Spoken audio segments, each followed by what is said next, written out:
back to the hating tennis for a second.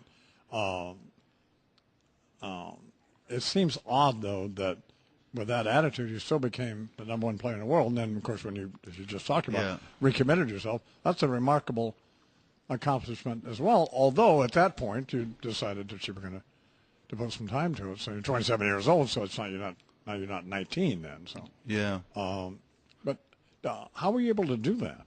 You know, the first time. Yeah, well, the truth is, it comes with some good. You know, I mean, obviously, you know, when you win to some degree, it feels good, and you know. So I had this hate-love relationship with tennis, not a love-hate. It was like a hate to love, and I found myself a lot of days waking up just going, I'm pushing myself through something, you know. And there were times I got more focused than others, but if I didn't feel inspired, you would see it in my face, you would see it in my eyes.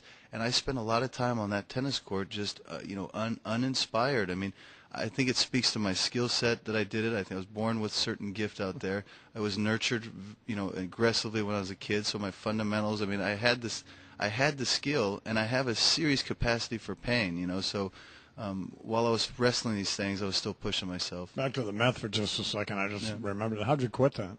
You know, it's a good question. The truth is I don't know how I just stopped it.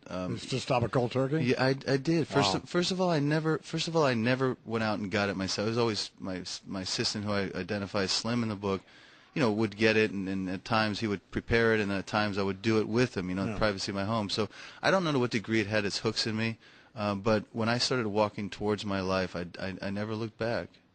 Yeah, I stopped doing cocaine just on July 25th, 1986, but then started drinking a lot more vodka at the time. So, not that you asked me, but yeah, always like to share my drug stories. No, you're not a real drug addict, unfortunately. You know, I don't know. I thought it was funny at first, and what the hair thing. Then you thought it was funny on 60 Minutes. But then you know, here you're at the French Open. I mean, it might have been funny. Well, we're sick bastards on this program, but still, not that sick. It would have been horrifying if your hair had fallen off, wouldn't it? It was. Oh yeah, it was terrifying to me. Come on. I mean, it was terrifying to me. But a lot of hair to fall off. There's a big clump there in the red clay. I mean, come on. Yeah, yeah. I mean, the only good news was it was slightly the color of the court, so maybe it would have kind of blended in or something. But that was the terrible. You know, losing my hair was a big deal to me. And, you know, beyond watching my brother go through it and seeing how it affected him emotionally, I mean, that leaves a mark. I just thought losing your hair, which you know nothing about, Imus, but I thought losing your hair could be probably the worst thing to happen to a person, at least as a teenager. Women tell me they like a man's eyes. They don't care about their hair. Oh, I've heard that. Were you better than Pete Sampras, or was he better than you? He was better than me. Really? Yeah, yeah. I mean, his career speaks for itself.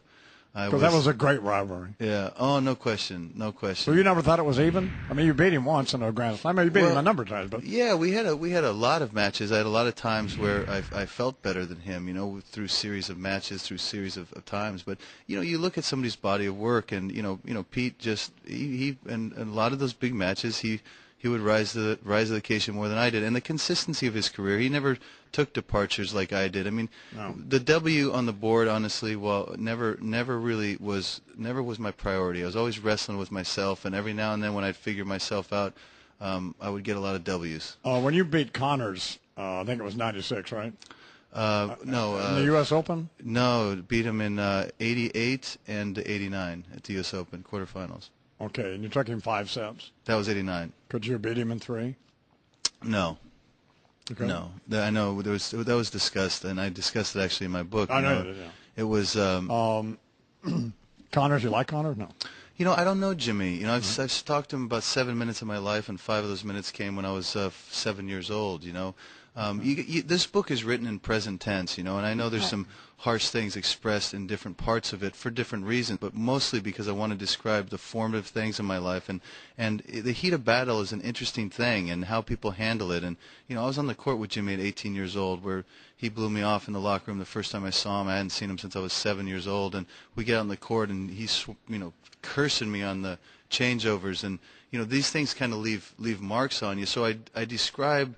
So you took him 5 sets and made him pay, didn't you? How about Boris Becker? That was the blowing kisses at Brooke, and Yeah, You boy. whooped it. I mean, that was revenge there, wasn't it? That was the summer revenge, to be honest. I had my eyes set on him from. I was so from happy you whooped his ass. Like, man, and Chang was running his mouth. Did you ever get him? Or well, you know, I mean, listen, Chang and I got a lot better before he would thank God for every victory, and you know, and then once he started pointing to the heavens every time the ball went over the net, I started to struggle with him a little bit. what kind of guy's Brad Gilbert? Brad Gilbert is a guy's guy. I mean, this guy, he's loyal. He's smart. He knows what he's doing out there. He's a smart coach. And man, the guy will give you an earful like there's no tomorrow. I mean, he will talk about any subject as long as you want him to. He says I'm a plethora of useless information. You know, for a guy with a 9th grade education, you use a lot of big words. You're doing pretty good. Well, good for you, man. So it was fun seeing you all on 60 Minutes with Steffi Graf playing tennis. I don't know whether you wanted to do that or not, but it seemed like you all were having fun. So Yeah, no, I have fun with her for sure. good for you. Well, good luck with this, and thanks for coming in. I appreciate it. Thank you, Imus. Andre Agassi here on the Irish Line program.